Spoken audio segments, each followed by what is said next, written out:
Senhoras e senhores, muito boa tarde, sejam bem-vindos. Pedimos a gentileza de manterem os telefones celulares no modo silencioso. É com imenso prazer que a Procuradoria-Geral do Município do Rio de Janeiro reúne a administração pública carioca com o objetivo de estimular o debate acerca de tema tão importante para a nossa cidade. O evento de hoje abordará o tema, o Decreto 50.797 de 2022, contratações diretas do município do Rio de Janeiro. Compõe a mesa do evento o doutor Carlos Raposo, subprocurador-geral do município do Rio de Janeiro, que presidirá a mesa. Os expositores do evento: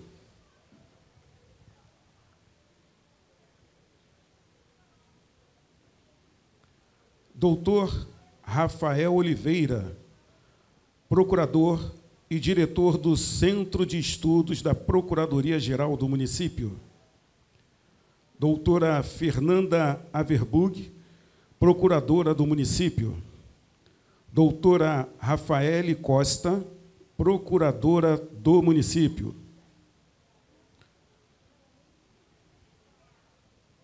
E o doutor Rubem Dario Ferman, procurador-chefe da Procuradoria Administrativa.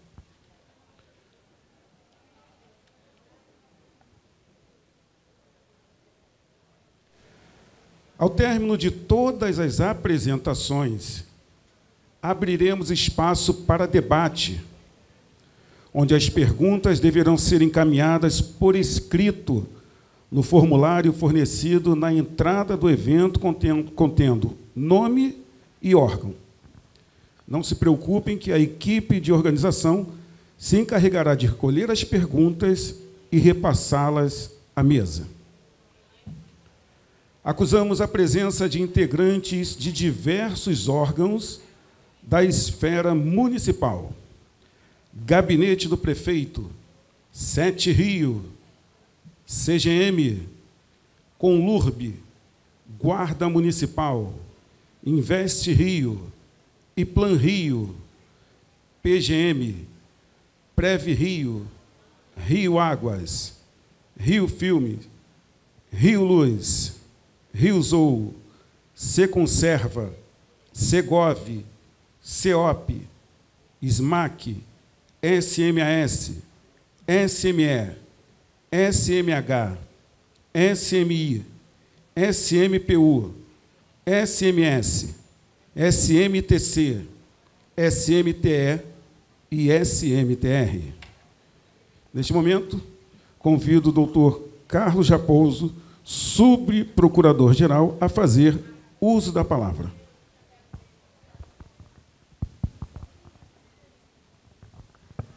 Boa tarde a todos. É um grande prazer estar aqui no início desses trabalhos, que, na verdade, isso aqui não é uma palestra, né? Acho que é o início de um debate na Procuradoria com todos os órgãos e entidades, de modo que a gente possa implementar a nova lei de licitações aqui no município, a Lei 14.133. Como todos sabem, pelo menos acho que a maioria, né, a gente tem até o dia 1º de abril de 2023 para deixar de aplicar a legislação anterior, 8666, Lei do Pregão, RDC, e passar a aplicar exclusivamente a nova lei de licitações.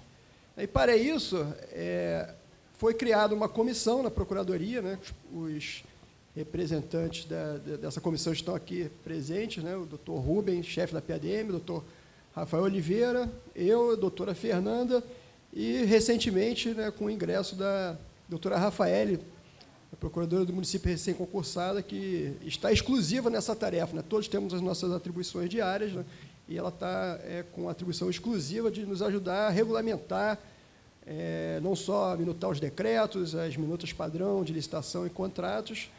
Enfim, é um trabalho árduo, é um trabalho de fôlego. Não é só da Procuradoria, é um trabalho de todos nós. É fundamental que a gente tenha esse feedback de vocês à medida que a gente vá regulamentando. Nesse ponto, eu até registro aqui a participação da SubGGC, né? A Roberta disponibilizou, né, o Fábio, a Shirley, para a gente já ter uma tratativa prévia em relação a questões operacionais. É fundamental a gente ter esse diálogo, né, para que, quando seja implementada aos poucos a lei, a gente já tenha a noção de se funciona ou não. Não adianta a gente ter aqui uma norma que não funciona. Então, essa interlocução é fundamental. Então, a gente tem essa interlocução direta, mas a troca de ideias com toda a administração é fundamental. Críticas, sugestões serão sempre muito bem-vindas, né? Então, o nosso trabalho se iniciou no ano passado, né, com os colegas aqui da mesa, sem dedicação, né, exclusiva para o tema. E aí, nesse ponto aqui, registrar o trabalho do assessor Francisco Brasil, que muito nos ajudou nesse período, né, e continua nos ajudando na regulamentação da lei, enfim. Então, como dito, é um trabalho de fogo. A ideia de implementação da lei, como foi tratado com o Gabinete do Procurador-Geral, que levou a questão ao prefeito, é que ela seja implementada em partes. Como o Rafael Oliveira vai colocar aqui, a gente tem muita coisa que já veio da legislação anterior, muita jurisprudência dos tribunais de contas que foram incorporadas à nova lei e um percentual um pouco menor de novidades, né? Então, mas você tem a alteração de alguns procedimentos, de requisitos, enfim.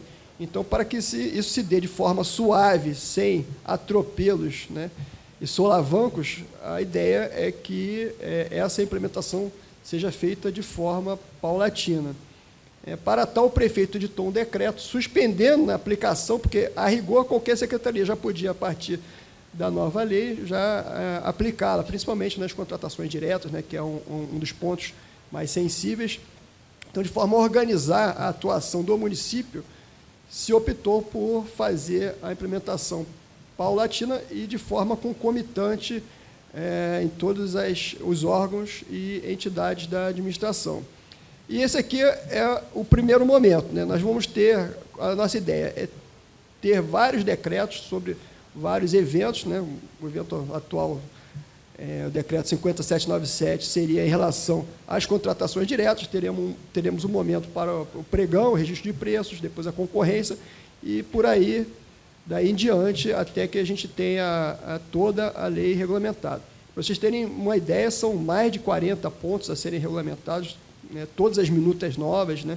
Então, é um trabalho, como eu falei, de fôlego, que conta, né, com o nosso trabalho direto, mas é fundamental a participação de todos os órgãos que trabalham com licitação e contratos dentro da prefeitura, né, para que a gente aperfeiçoe. Então, nada impede que saia o decreto e que a gente tenha o feedback de um ponto a esse ponto, poderia ser melhor delimitado dessa forma. Então, essa troca, eu acho que é muito importante que a gente tenha, para que, ao final, fim ao cabo, 1º de abril de 2023, né, a gente tenha ela bem regulamentada e, durante o tempo, a gente vai aperfeiçoando.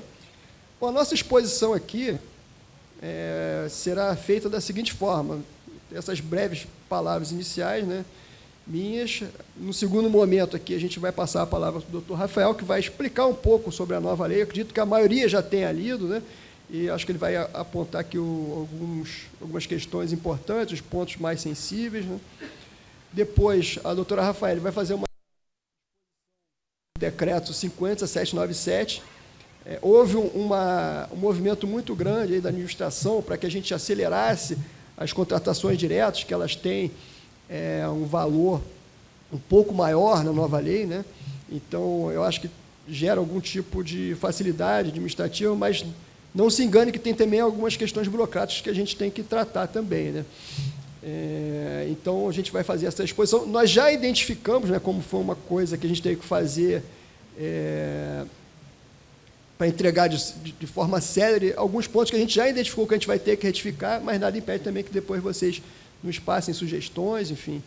E, por fim, depois dessa exposição, a gente vai passar a palavra ao doutor Rubem, que é chefe da PLM, que vai ser a interlocução direta de vocês nas dúvidas do dia a dia. Eu acho que a gente vai aprender juntos, né, a implementar, vai regulamentar e aprender como operar essa nova lei de forma conjunta.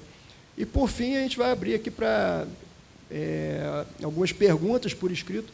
Adianto que talvez a gente não tenha resposta para todas as perguntas nesse momento, né, mas são sempre muito bem-vindas as dúvidas. Se a gente não souber responder, eu acho que já é um dever de casa, já é uma consulta prévia aqui que a gente vai ter esse trabalho. Então, vamos iniciar, mãos à obra. Passo a palavra aqui ao colega procurador do município e professor de Direito Administrativo, inclusive tem já publicação sobre o tema, doutor Rafael Oliveira. Boa tarde a todas, boa tarde a todos. É uma alegria enorme estar aqui no prédio da Prefeitura para falar sobre essa implementação da nova lei de licitações no município do Rio. Como o Raposo bem disse, é um desafio não só para a Procuradoria, mas para todos vocês que estão na linha de frente, né, da gestão pública municipal. É um prazer fazer parte desse grupo de trabalho, ao lado do Rubem, do Raposo, da Fernanda, da Rafaele, do Francisco, que está ali atrás, que acompanhou também nossos trabalhos, ajudou muito, tem ajudado. Vi aqui alguns colegas da Secretaria de Saúde, que eu trabalhei tanto tempo assessorando, e outros colegas de outras secretarias. E não tem para onde a gente correr. A gente vai ter que implementar a nova lei de licitações, gostando ou não do novo texto, né, com os desafios que eles nos apresentam, até o dia 1º de abril de 2023. Esse é o nosso prazo. A gente não pode contar com a eventual prorrogação de prazo pelo governo federal.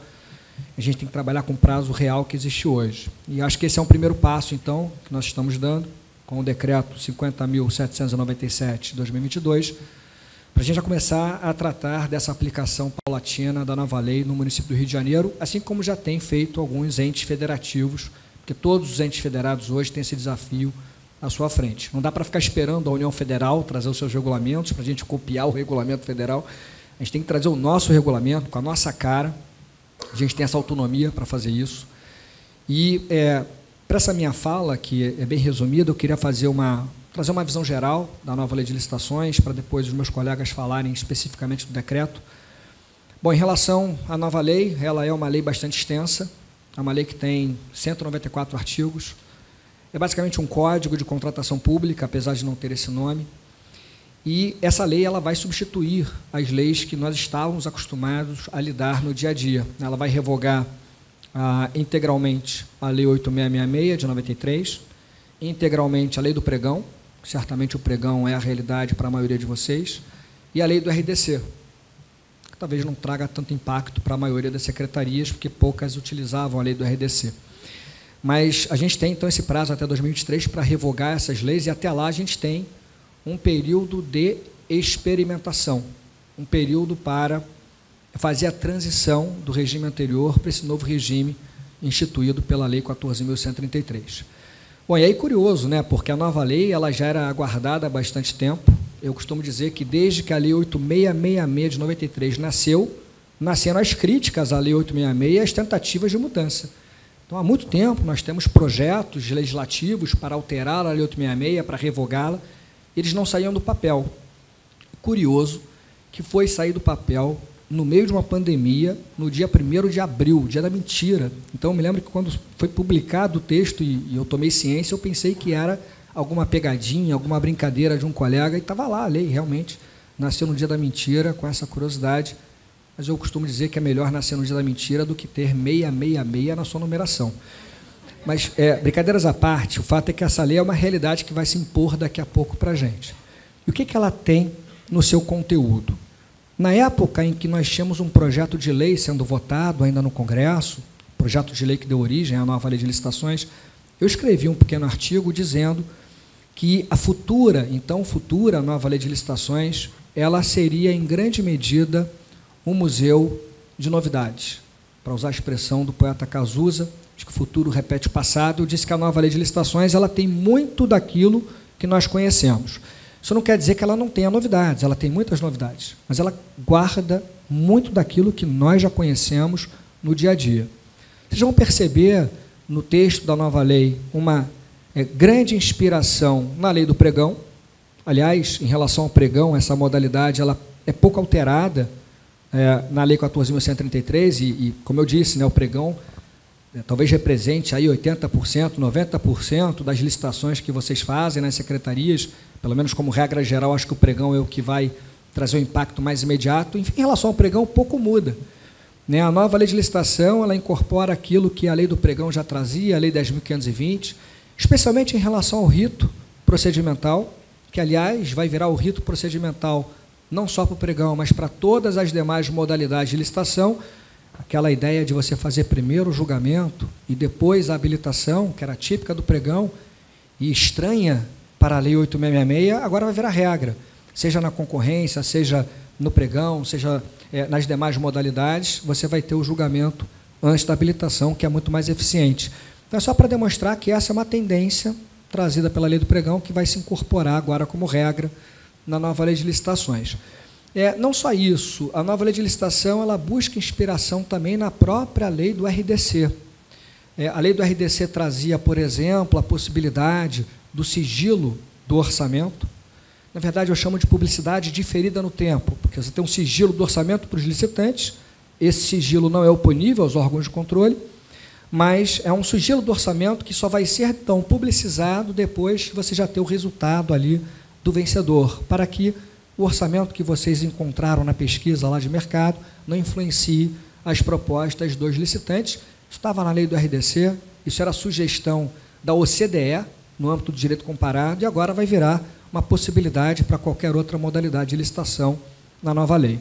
Então, a gente pega um pouco do pregão, pega um pouco da lei do RDC e até mesmo um pouco da lei 8.666 de 93. Ela não é completamente descartada em relação aos seus institutos.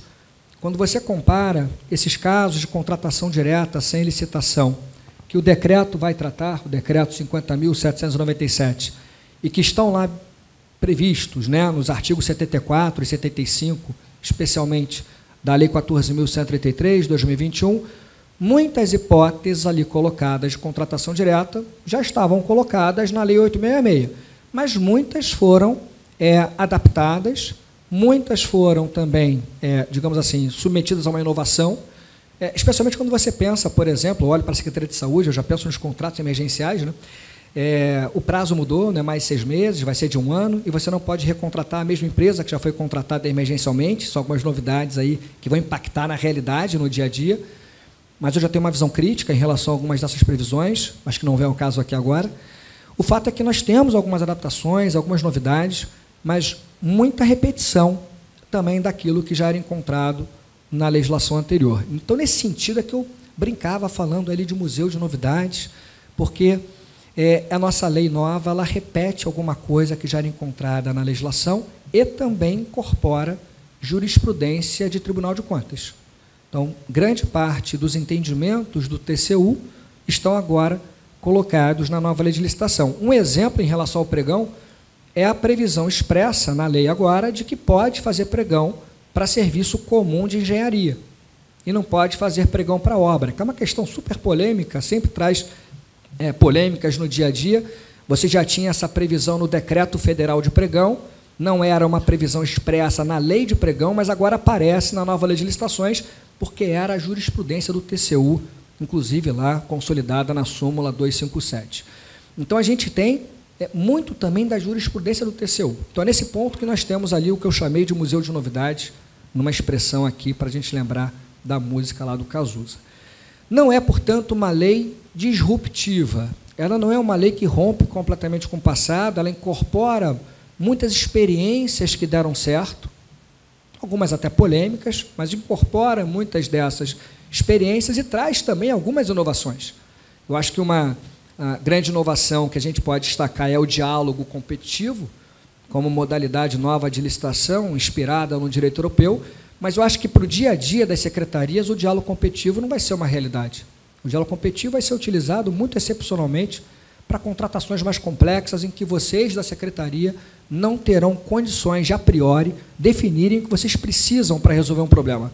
Vocês não têm lá um serviço de prateleira no mercado, vocês não têm um bem pronto no mercado para resolver o problema, abre-se o caminho para o diálogo competitivo. Vai ser muito excepcional e eu acho que é para se deixar para um outro momento esse debate. Mas, enfim, em relação à nova lei de licitações, eu traria aqui, muito em resumo, nessa minha fala inicial, 6 parâmetros ou 6 tendências que foram consagradas nessa nova lei de licitações. Para fazer um belo resumo assim da nova lei, tá? E muito resumido. Uma primeira tendência que eu destaco é a tendência do planejamento. Muito claramente, a nova lei de licitações se preocupa com planejamento. Eu sei que todas as secretarias já tinham essa preocupação em mente, porque falar de planejamento não seria nenhuma novidade, né? O princípio do planejamento que aparece agora no artigo 5º da nova lei de licitação, alguns autores, amigos meus, disseram, uma grande novidade, olha lá o princípio do planejamento. Não estava na lei 866.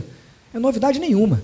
Esse princípio do planejamento está, por exemplo, lá no Decreto-Lei 200 de 67, está na Constituição 88, enfim, não é novidade nenhuma. É novidade para aqueles que não faziam planejamento. Mas eu sei que vocês faziam, e o que vai acontecer a partir de agora é que não é só uma mera previsão de planejamento na nova lei. A nova lei dá exemplos concretos de como esse planejamento vai ser concretizado e implementado na prática. Então, por exemplo, a nova lei de licitação fala do estudo técnico preliminar, que também não é grande novidade se você pensar em licitações federais que você já tinha estudo técnico preliminar, mas agora está na nova lei. O ETP, estudo técnico preliminar. Você tem artigos da nova lei que falam detalhadamente da fase preparatória de licitação, como é que vocês na secretaria vão preparar um procedimento de licitação. O passo a passo está na nova lei agora. E não estava na lei 866. O Estado do Rio de Janeiro tinha um decreto estadual disciplinando a fase preparatória, mas o município do Rio não tinha isso muito claramente concentrado no ato normativo e agora vai ter que se adequar à nova lei de licitações no que toca à parte preparatória. Só para dar alguns exemplos, tá? Então, além do planejamento, uma segunda tendência do total de 6, uma segunda tendência é a celeridade, uma preocupação com a velocidade da licitação, com a celeridade processual, procedimental. Essa celeridade ela pode ser resumida àquela tendência que eu já tinha mencionado anteriormente da inversão de fases, né? Copiando a tendência do pregão, a partir de agora você vai ter como regra geral a realização do julgamento antes da habilitação. E para quem trabalha com licitação, que é o caso de vocês sabem o ganho de eficiência que isso traz. O pregão demonstrou isso para a gente em comparação com a lei 8666. Porque lá na lei 866 você tinha uma fase preliminar de habilitação, ficava lá a secretaria analisando documentos de cada licitante, perdia-se um tempo enorme, aí você inabilitava alguém, esse alguém interpunha recurso administrativo, tinha efeito suspensivo, para tudo, vamos ver a procuradoria, volta, mantém a inabilitação, esse interessado vai a juízo numa ação judicial, consegue eliminar, enfim, depois de meses ou anos, vocês vão abrir lá o envelope do inabilitado, que agora conseguiu passar para a próxima fase de julgamento, e ele era o segundo colocado, ou não era o vencedor. E aí a pergunta que ficava no ar era, por que eu fiquei perdendo tempo? Por que eu fiquei perdendo tempo com ele? Por que eu perdi tanto tempo discutindo documentação formal de habilitação, quando a licitação ela busca o primeiro, a melhor proposta? Então, faz o primeiro julgamento, vamos ao que interessa, estabelece logo a ordem de classificação, define quem é o primeiro, e se ele estiver habilitado na sequência, você contrata ele. Se não estiver, passa para o segundo colocado, e assim por diante, como vocês já faziam no pregão. Então, aquela experiência que vocês têm com o pregão, com o procedimento do pregão, ela vai continuar sendo a mesma. Só que agora ela vai ser aplicada também a outras modalidades de licitação, inclusive a concorrência. A concorrência da nova lei é uma nova concorrência, com esse rito do pregão. Além da celeridade do planejamento, uma terceira tendência é uma preocupação com os valores constitucionais. A ideia de que a licitação é utilizada para alcançar o que alguns chamam de função regulatória da licitação ou função extraeconômica da licitação. Quer dizer, a licitação ela não busca apenas o menor preço, ela não se preocupa apenas com valor. É claro que essa é uma preocupação relevantíssima, mas tem valores constitucionais que influenciam na tomada de decisão numa licitação.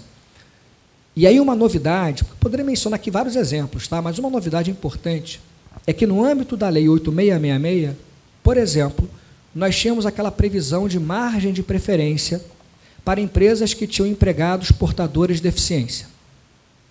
Então, a lei permitia, a lei 866, que você estabelecesse uma margem de preferência até 25% para empresas que tivessem empregados portadores de deficiência.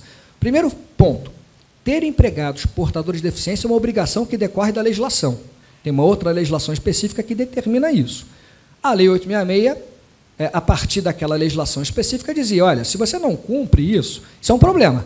Você vai responder perante os órgãos de controle. Mas se você não cumpre a exigência de empregados portadores de deficiência, você não vai ter aqui um tratamento diferente na licitação. E se você tiver uma proposta melhor que a de uma outra empresa, mas se a proposta for um pouco melhor apenas, até 25%, eu vou contratar outra empresa, mesmo pagando mais. Essa era a resposta que a Lei 866 dava.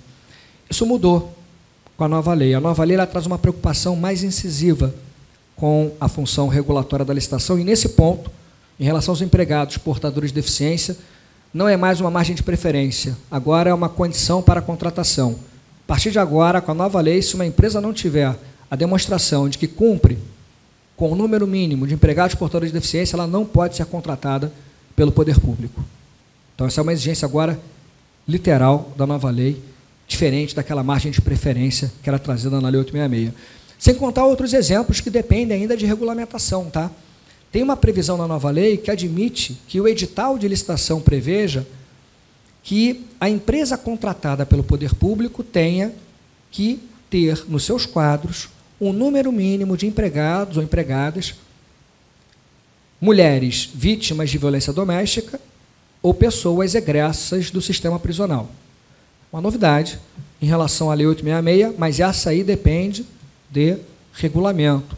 Então, está nesse pacote aí de regulamentos que precisam ser editados para sair do papel. Mas é uma preocupação, a gente pode até achar exagerado ou não, cada um pode ter uma opinião, mas está lá na lei, é uma preocupação do legislador com a chamada função extraeconômica da licitação. Uma quarta tendência, estou chegando aqui ao final da minha fala, quarta tendência é eficiência, uma preocupação com a eficiência econômica. Por exemplo, a nova lei de licitação, inspirada na lei do RDC, inspirada na lei de PPP, parceria público-privada, a nova lei prevê a possibilidade de contrato de performance, ou contrato de desempenho, ou contrato de eficiência, que é um contrato em que você tem uma remuneração variável de acordo com o desempenho do contratado. Então, a remuneração do contratado pode variar de acordo com o retorno de eficiência que ele dá para o poder público. Sei lá, um exemplo muito teórico, tá? Imaginem que o município contrate uma empresa e diga o seguinte: eu quero que você traga eficiência energética para a prefeitura. A nossa conta de luz em média é X reais, eu quero que você reduza os gastos com energia, trazendo energias alternativas, fontes alternativas de energia, enfim, energia inteligente. E aí eu vou te remunerar de acordo com a diminuição que você der para mim nos meus custos fixos aqui de iluminação ou de energia. Então, quanto maior for digamos assim, quanto maior for a redução dos meus gastos de energia, maior será a remuneração que eu te pagarei nesse contrato. Então, uma espécie de contrato que você tem essa remuneração que vai variar de acordo com o desempenho, o que é ótimo, porque você incentiva, isso é questão de incentivos, né? Você incentiva o contratado a sempre buscar um melhor resultado para o poder público e, no final, todos saem ganhando. O poder público, que vai ter, nesse meu exemplo, menos gastos com energia, e a empresa, que vai ganhar uma maior remuneração pelo consumo que trouxe ao município, e esse consumo vai perdurar mesmo depois do contrato ser extinto. Um outro exemplo, uma outra tendência, a penúltima tendência nesse rol de 6 tendências é a transparência. Planejamento, celeridade, valores constitucionais, eficiência, transparência. Uma preocupação com a transparência, essa preocupação eu vou resumir a um exemplo, que é o PNCP, o Portal Nacional de Contratações Públicas. É uma grande novidade, o PNCP ele é um sítio eletrônico onde você vai ter a concentração de todos os atos praticados em licitações, contratações, editais, anexos, contratos. E é um portal nacional, porque não só o município do Rio de Janeiro, mas todos os demais municípios, os estados e a própria União vão ter que alimentar esse portal. Isso facilita a transparência, porque amanhã, não só nós aqui do município do Rio, mas qualquer pessoa que tiver alguma dúvida ou alguma curiosidade em relação a uma licitação levada a efeito por qualquer ente federativo nacional brasileiro, vai lá no PNCP e busca o edital, busca o contrato, tem que estar lá a informação de fácil acesso. Isso facilita a transparência, talvez até mais fácil do que aquela tradicional publicação apenas em diário oficial, que muitos não leem ou têm dificuldade de acessar, dependendo do ente federado. No nosso caso, não, porque a gente já tem o nosso diário oficial eletrônico, que fazia, às vezes, de PNCP. Mas o fato é que, por opção do nosso município, porque essa questão é polêmica, tá? E eu não vou nem emitir minha opinião pessoal para não dar briga, mas por posição institucional do nosso município, se condicionou a implementação da nova lei de licitação à criação do PNCP e a edição de regulamentos específicos da nova lei de licitações. Pois bem, o PNCP já existe, já foi criado pelo governo federal, já está sendo alimentado. Falta ainda, me parece, alguma adaptação para que os municípios e estados possam inserir, né, os seus atos nesse portal. Então, é uma questão que está ainda, me parece, engatinhando, está acontecendo nesse momento, é um desafio para todo mundo, inclusive para a União. E a questão dos regulamentos é o que a gente está fazendo aqui agora. A gente já baixou o primeiro decreto regulamentar, então essa condição para a contratação direta está sendo satisfeita com o decreto municipal 50.797, 2022, mas a ideia é trazer transparência com o PNCP e o que a gente espera é que muito em breve, né, o município do Rio, todos os demais entes federados consigam alimentar o PNCP e o PNCP vire realmente o grande centro de transparência das licitações e contratações públicas no Brasil.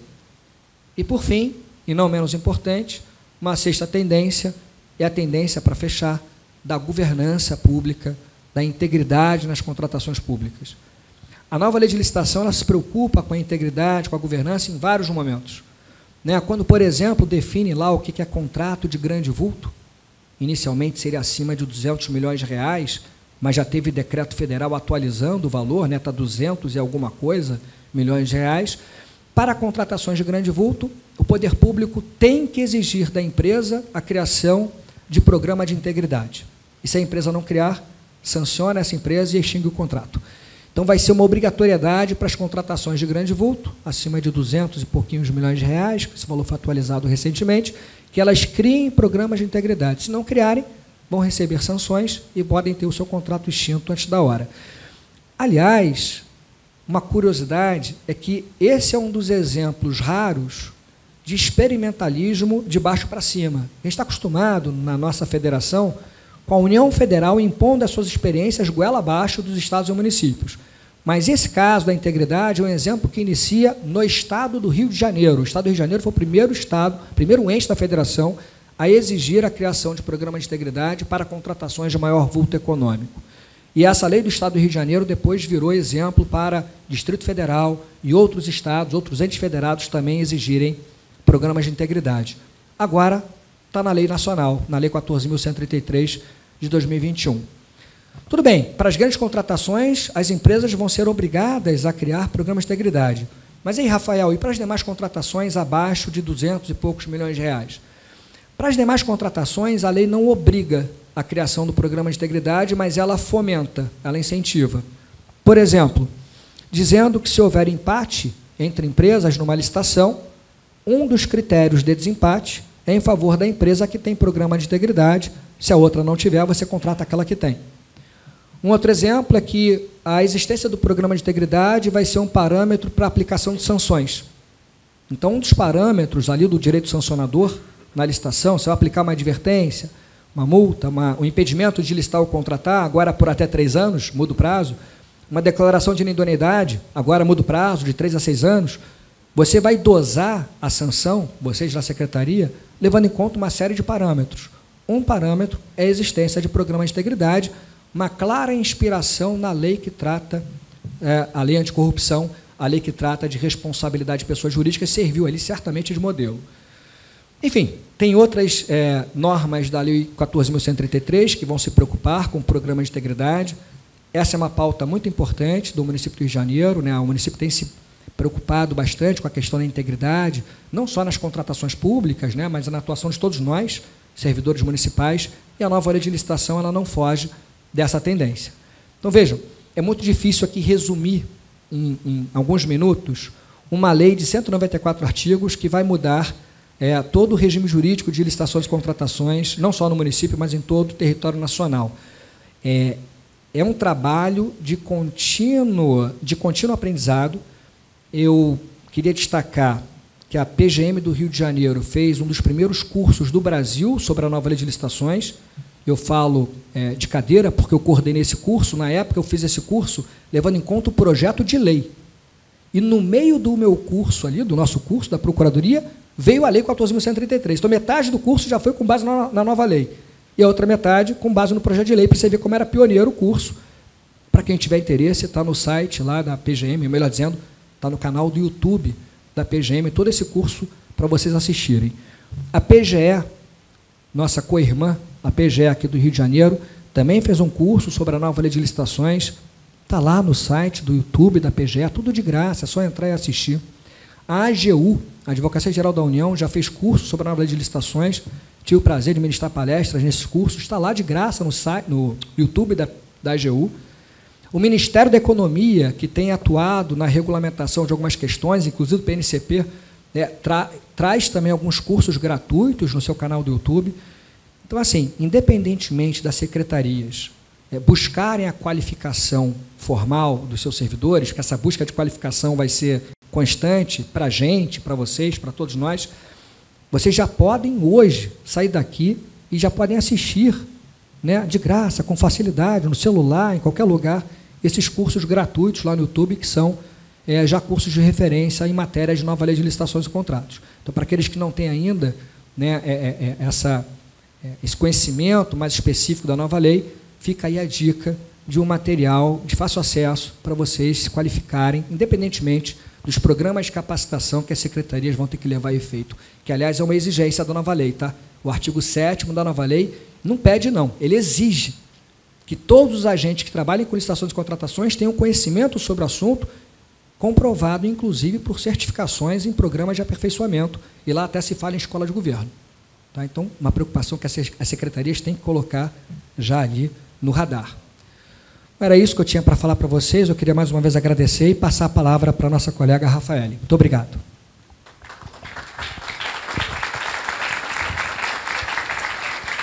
Boa tarde a todos. Cumprimento também meus colegas com quem divido essa tarefa, né, de tratar da implementação da nova lei no âmbito do município. E, na minha exposição, eu vou procurar apresentar os principais aspectos, sem prejuízo da leitura do decreto em sua integralidade, mas o que de mais relevante salta aos olhos quando a gente se depara com o decreto.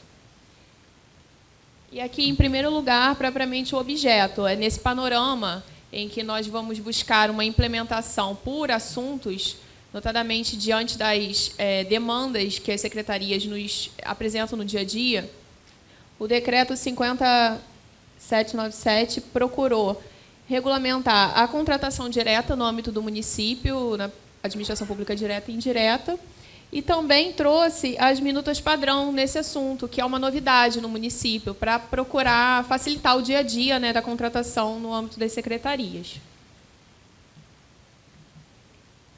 E aqui, propriamente, o artigo 3º, que trata da regulamentação do processo de contratação direta. E, no âmbito do que o Dr. Rafael já expôs, as novidades trazidas pela 14.133, aqui eu procurei destacar alguns aspectos mais relevantes nesse contexto de planejamento das licitações e contratações. O estudo técnico preliminar, análise de riscos, são instrumentos voltados ao planejamento da contratação pública, principalmente no contexto de contratação direta, para se evitar o surgimento daquelas situações de emergência que poderiam ter sido evitadas se, no âmbito do planejamento, certas medidas ou certas ações fossem implementadas. A análise de riscos não chega a ser aquela matriz de riscos que define o equilíbrio econômico nos contratos mais complexos, mas sim uma análise do que aquela contratação em específico pode trazer de riscos para a administração, e, inclusive, ainda mais num contexto de contratação direta, em que não se observam os trâmites regulares no procedimento licitatório. Aqui também a exigência da demonstração da compatibilidade da previsão de recursos orçamentários com compromissos a ser assumidos, também para evitar de que o município assuma compromissos financeiros e lá na frente venha a se ter noção de que não há recurso suficiente para tanto. Além disso, se exige que o contratado preencha os requisitos de habilitação e qualificação mínima, e também a necessidade de que haja uma consulta prévia da relação às empresas suspensas ou impedidas de licitar ou contratar com a administração, que também vai ao encontro do fomento da questão do programa de integridade e da governança pública. Então, ainda que não se exija um programa de integridade, até porque, no caso, por exemplo, das dispensas por baixo valor, não há uma complexidade intrínseca que exija tal programa, mas medidas voltadas à moralidade e saber se aquele contratado ou potencial contratado tem condições de firmar um contrato com a administração, vão nesse mesmo sentido da governança pública. Aqui é o artigo 3º, em sua inteireza. Aqui, um segundo aspecto é a exigência de que o preço esteja adequado aos parâmetros de mercado. Então, não só aquela justificativa do preço, aquela justificativa formal, mas sim uma análise, no caso concreto, se naquele mercado em específico e naquele momento o preço se mostra, o preço que a administração pretende se mostra compatível com o mercado. Não só para a administração não pagar mais por um insumo que no mercado é encontrado a valores muito mais baixos, mas também para considerar contextos de escassez. Por exemplo, no âmbito da pandemia, os insumos de saúde tiveram um aumento significativo. E não é que naquele momento não se pode analisar o contexto de mercado descolado daquela realidade, sob pena de se inviabilizar uma contratação que, em outro contexto, seria com um valor fora de parâmetros de mercado. Então, é analisar o contexto do mercado no caso concreto, não apenas uma justificativa de preço. E aí, o artigo 5º faz referência ao artigo 23 da lei, que traz uma série de parâmetros, até mesmo sucessivos, para que se justifique, se avalie se aquele preço está conforme o praticado no mercado. Aqui é uma novidade da Lei 14.133, que traz a possibilidade de ser utilizado o sistema de registro de preços em hipóteses, inclusive, de inexigibilidade e de dispensa de licitação, quando a contratação é feita por mais de um órgão ou entidade. E isso também vai ao encontro de uma diretriz tracada pelo Dr. Rafael, que é o da eficiência. Então, assim, embora naquele caso não haja um procedimento licitatório, mas se tem algum órgão, alguma entidade que já tem aquele preço registrado, já tem um fornecedor cadastrado, é muito mais eficiente que se contrate com aquele que já está registrado do que iniciar um procedimento ainda que seja de contratação direta. Nesse caso, nessa parte específica do decreto, ele vai ser combinado com o que vai ser editado sobre registro de preços. Então, vai ter essa interpretação e aplicação conjunta nessa parte do registro de preços. Aqui, o artigo 36, ele já traz os requisitos que vão ter que ser inseridos no sistema, de qualquer forma. Então, ele já elucida quais elementos vão ter que ser inseridos, mas a regulamentação propriamente dita do registro de preços está para ser editada. E aqui também é uma novidade da Lei 14.133, que é a possibilidade de ser dispensada análise jurídica, notadamente nos casos de menor complexidade, como a dispensa de valor, e isso vai ser feito na forma de resolução editada pelo Procurador-Geral.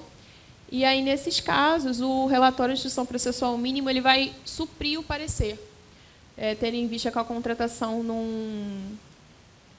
não suscita maiores controvérsias jurídicas e também, para tornar o processo mais eficiente, a lei traz essa hipótese e o decreto regulamenta a sua aplicação. Aqui tem a questão da divulgação do Portal Nacional de Contratações Públicas, que deve ocorrer em 10 dias da assinatura do contrato ou de seus aditivos, como condição indispensável à sua eficácia. Então, o contrato, não apenas assinado, ele tem que ser divulgado, pois senão não poderá ser executado. Isso é o implemento da publicidade, da transparência. E aqui também é um aspecto mais óbvio, mas vale a pena destacar, e é um aspecto relevante no dia a dia das secretarias, tendo em vista que a dispensa por baixo valor sofreu relevante modificação nos parâmetros, né, que eram de 8 e 15 mil, passou para 50 mil e 100 mil.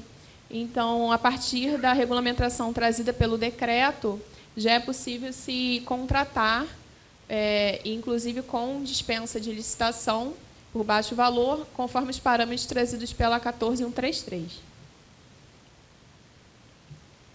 Aqui a possibilidade de o instrumento do contrato ser dispensado nas hipóteses do artigo 95 da Lei 14.133, mas o que não dispensa a observância no que couber das cláusulas necessárias dos contratos administrativos, que vem regulamentado no artigo 92 da lei.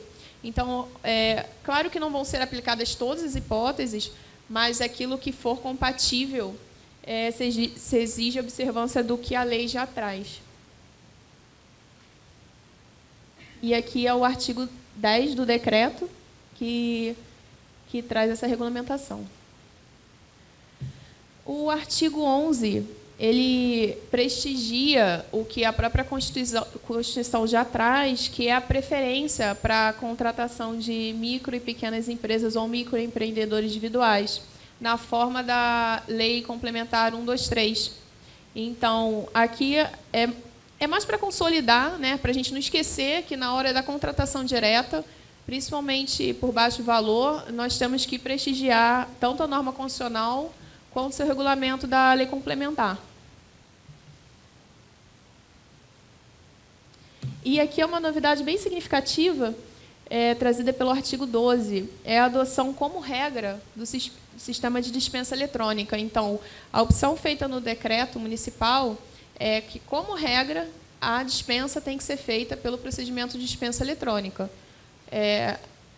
O que vai no sentido de prestigiar a transparência, a eficiência, a possibilidade de ampliar o leque dos fornecedores interessados e a obtenção de uma melhor proposta pela administração. Mas o parágrafo único do artigo 12 não engessa.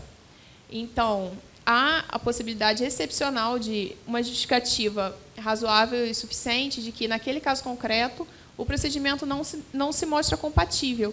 Nesse caso, excepcionalmente, a dispensa poderá ser realizada fora desse procedimento.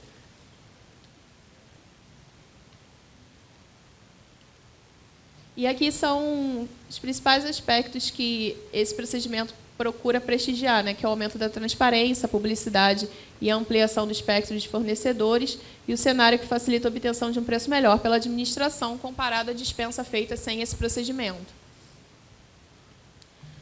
O artigo 37 traz a previsão da aplicação das sanções administrativas, inclusive nos casos em que não seja utilizado o instrumento contratual, mas sim o instrumento análogo. Então, também vai na busca de uma maior moralidade e de uma governança pública. Também está muito em voga, né, a Lei Geral de Proteção de Dados, que agora passou a ser plenamente aplicável, com a criação da Autoridade Nacional, etc. O decreto lembra sempre que a aplicação de todos esses aspectos tem que prestigiar não apenas a LGPD, quanto também as demais regras, tanto legais quanto regulamentares, que tratam do sigilo de dados. Não é que as autoridades não tenham acesso às informações, mas há uma transferência do dever de sigilo que deve ser preservado em todos os casos.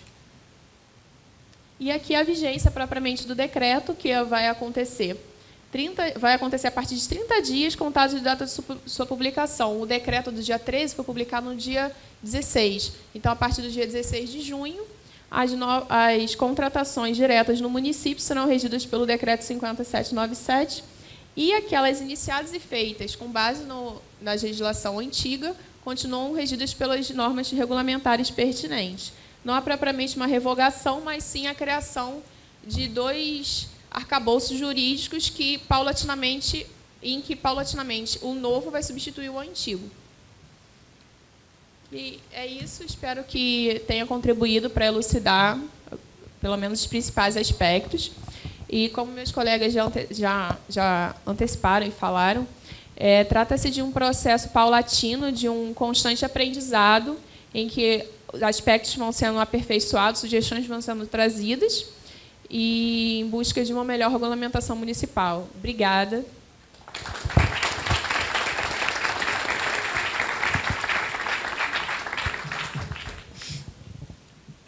Boa tarde, eu sou Rubens, sou procurador-chefe da PADM e certamente começarão as consultas lá formalizadas, né? E vão perguntar como é que a gente faz, tal. Eu também não sei, tá, gente? Então, eu fiz o meu trabalho aqui e apontar algumas coisas que eu queria trazer, né? Bom, em primeiro lugar, a questão de situação emergencial, o prazo agora é de 1 ano, né? Antes era 180 dias, agora esse prazo está mais largo, de 1 ano. E eu observei que o inciso 8º da Lei 14.133, o inciso 8º do 75, quando ele trata da contratação emergencial em calamidade pública e fala nesse prazo máximo de 1 ano, ele veda expressamente a prorrogação dos contratos e a recontratação da empresa já contratada com base no disposto neste inciso. Alguém falou da questão da recontratação, Rafael, né? Me parece que o nosso decreto não está reproduzindo essa vedação, mas, evidentemente, vai se aplicar a lei em relação a isso. Tá? Então, vocês precisam ficar atentos, porque a gente está cansado de ver processo lá onde há pedido de prorrogação de contratação emergencial, porque não deu tempo de fazer a licitação, e, quase que invariavelmente, reconduzindo a mesma empresa contratada. Então, apesar dessa vedação não estar explícita no decreto, ela está na lei e é impositivo para a administração.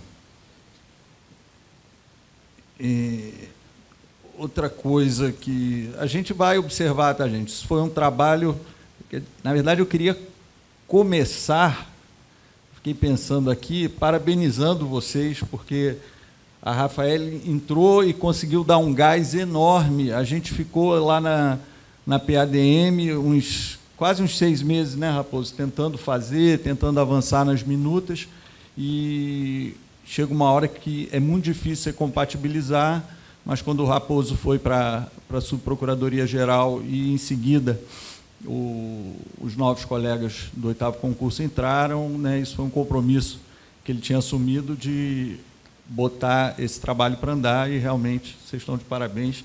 E eu estou vendo aqui uma coisa que foi um dos pontos que nós tivemos mais dificuldades, né, e o trabalho empacou um pouco nisso, que talvez vocês nem tenham se dado conta da mudança, porque ela não está propriamente no corpo do decreto, mas ela está nos contratos. Nas minutas de contrato,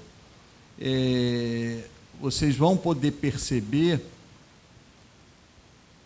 um detalhamento em relação à questão das garantias, né, porque acho que a lei trouxe alguma novidade nisso, e isso não está no decreto, mas ele está na minuta do contrato, com as alternativas, de acordo com aquilo que a administração optar por exigir, né, a espécie de garantia, a questão de dedução de valores da própria garantia está previsto no contrato, e uma parte que está muito, muito bem detalhada nas 3 minutas que acompanham o decreto, que é a parte das sanções administrativas, né? Quer dizer, isso o pessoal da fiscalização dos contratos vai ter que parar para ler isso com calma, porque existe hoje uma gradação bastante detalhada, coisa que não havia antes, né? A lei falava até 20%, e a gente ia lá nas minutas padrão e reproduzia aquilo até 20%. Aí o fiscal falava, bom, eu aplico 5, 10, 15, né? E dava um poder enorme à fiscalização, desproporcional, muitas vezes, em relação ao contratado, né? Então, agora a medida está muito mais obedecendo ao princípio da proporcionalidade. As minutas de contrato trazem parâmetros, inclusive, uma delas, acho que é a de serviços, classifica a infração, faz uma gradação para as infrações e tem a correspondência em relação ao percentual de multa que pode ser aplicado. Já vi aqui e isso é normal, não é nenhuma crítica, a gente vai ter que corrigir no contrato eu estou me antecipando às críticas que vocês vão fazer, tá? Ah, tá errado isso, tal. Então tá, ó, vou dar esse spoiler aqui. No contrato de aquisição de bens, a cláusula 16ª fala em multa de 20%, né? E depois, que é a multa máxima, e depois, na cláusula 18ª, esse valor está em 30%. Então, eu acho que tem que compatibilizar isso, a gente vai olhar isso e se tiver sido um equívoco, será corrigido certamente. E eram essas as considerações que eu queria trazer. Eu acho que eu não vou ficar aqui trazendo... Nos outros contratos está certo, tá, gente? Essa questão, porque tem uma gradação máxima de 0,5% até 30% na cláusula 16ª, e na cláusula 18ª fala em até 30%. Então, eu não vou me estender, acho mais importante abrir para as perguntas, se vocês tiverem as dúvidas, e sugerir que vocês leiam também os contratos e os setores de fiscalização também leiam isso antes de iniciar. Um outro aspecto importante que o decreto está trazendo é que a sanção ela é aplicada após a concessão do direito de defesa, né? A prática da administração sempre é o contrário, né? Vai, aplica a multa e fala, ó, agora se defende da multa, né? Aqui inverteu-se esse rito, obedecendo ao princípio da ampla defesa. Eram essas considerações principais, tá? Agora abri aí para vocês.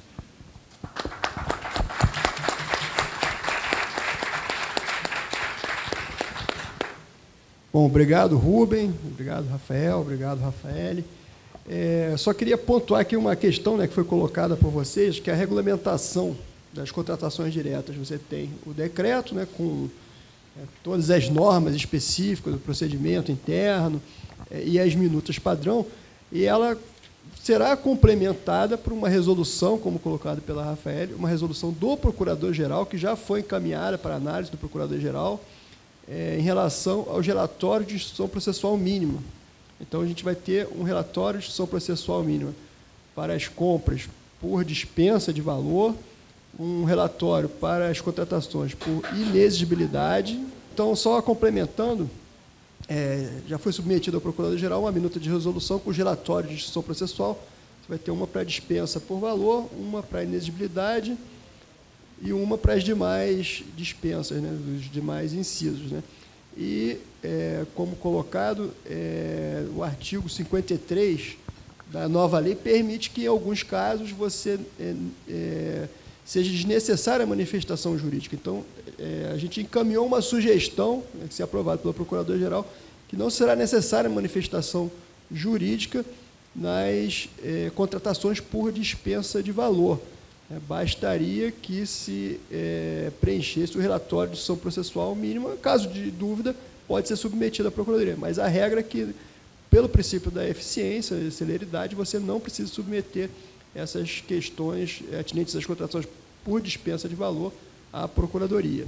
Tá bom? Vou passar aqui, o Rubem tem mais duas observações. Não, uma observação era em relação a isso, que eu ia falar, que está no artigo 7º, né, do decreto, mas o meu outro não é uma observação, é um questionamento aqui. É o artigo 4º, que fala que são competentes para autorizar a dispensa e a inexigibilidade as autoridades máximas dos órgãos e entidades públicas municipais, admitida a delegação. Se isso aqui está dispensando aquela ratificação da autoridade? Não tem, né? Na nova lei tá. A gente já não tem mais. Era essa a minha dúvida. Aquele ratifico, né? Tá. Não, eu tenho várias. A gente vai errar junto, tá, pessoal? Então, acho que para começar essa rodada de dúvidas, se vocês tiverem aí, alguém tiver preenchido o questionário com algumas dúvidas, se nós já soubermos, a gente pode adiantar, senão... também nada impede que a gente depois debata aqui individualmente com aqueles que se sentirem mais confortáveis. Então, se houver aí algum questionamento, a gente pediu para que fosse preenchido, enfim, e que a gente, se nós soubermos a resposta, a gente responderá, senão a gente vai ficar com o dever de casa.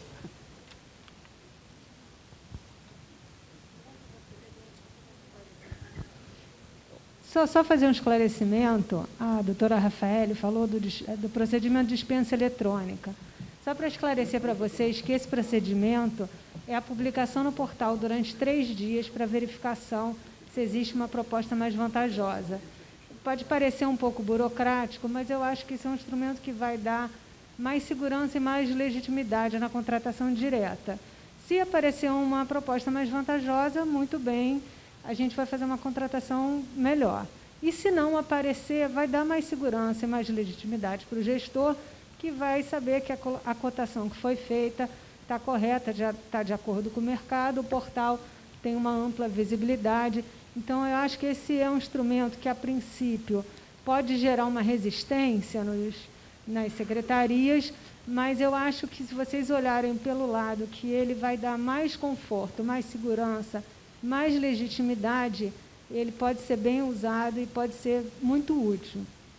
Outra coisa que eu queria esclarecer, essa questão da dispensa de valor não precisar vir mais para a Procuradoria, vai dar mais agilidade, mais eficiência, mas também transfere uma responsabilidade muito grande para a Secretaria de realmente preencher o RIP com muito cuidado, em especial na atestação de que não vai estar havendo parcelamento da contratação, que significa que você não vai dividir ela em várias contratações para que ela caiba dentro daquele valor. Isso é um ponto importante que as secretarias vão ter que estar muito atentas, especialmente porque não vai passar pela Procuradoria. O valor aumentou para 100 mil em caso de obra e serviço de engenharia e 50 mil para outros casos, então não são valores tão irrelevantes, é uma responsabilidade grande da Secretaria, é uma mudança de paradigma, uma atenção especial nesse aspecto, só que eu queria ressalvar. Bom, aproveitando que a Fernanda, acabou que virou um bate-papo, né? A Fernanda falou das dispensas de valor, nós já identificamos um ponto a ser corrigido no decreto, nós fixamos o valor original da lei, né, de R$100 mil para obras e 50 mil para serviços e aquisições. Esse já é um ponto que vai ser retificado, porque, a partir de agora, todo ano tem atualização, de acordo com o decreto federal. Então, já preparamos, deve sair, provavelmente com a minuta de regulamentação do pregão, a gente já faça algumas retificações em alguns pontos que nós identificamos, e esse vai ser um deles. Não vai ficar distrito a esses valores, vai ser esses valores atualizados de acordo com o decreto federal. Então, passar aqui para a pergunta que veio aqui, já é uma pergunta difícil, né, que a gente acho que vai ter que estudar. Agradecer aqui ao Luiz Estevão, da Secretaria de Saúde, né, ele coloca que nas contratações diretas emergenciais, né, há uma vedação de recontratação da mesma empresa. E a pergunta que ele coloca: como proceder diante de empresas de um mesmo grupo empresarial? Não está na lei, então é um ponto. Eu até adianto que a gente vai ter que estudar, não tenho como responder assim de plano. Se algum dos colegas tiver uma ideia sobre isso, fiquem à vontade.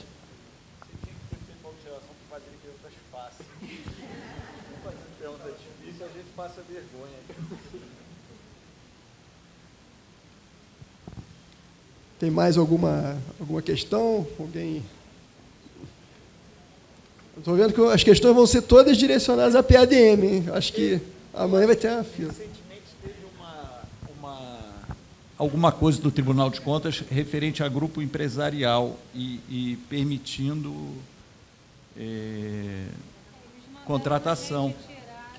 Uma vedação, né? Nós debatemos isso, né? Talvez a gente terá que seguir na mesma linha e permitir, né? Agora, evidentemente, né, você tem o princípio, né, a lei trouxe tantas questões de princípio de integridade e tal, né? Você tem o princípio da moralidade administrativa. Eu acho que se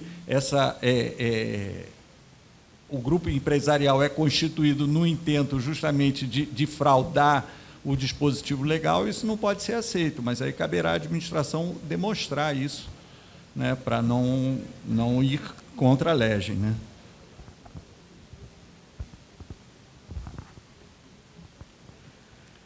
Tem mais alguma questão, gente? Se não tiver, acho que esse é o nosso primeiro, acho que de vários encontros.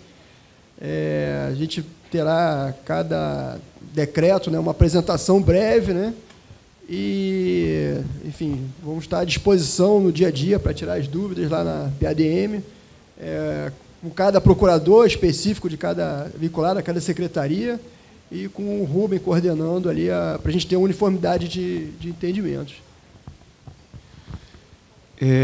Informamos que, ao término do nosso evento, estará sendo servido um café ali na sala 5, ok? Neste momento, encerram-se as atividades da palestra da Procuradoria-Geral do Município. Mais uma vez, agradecemos a presença de todos. Uma boa tarde.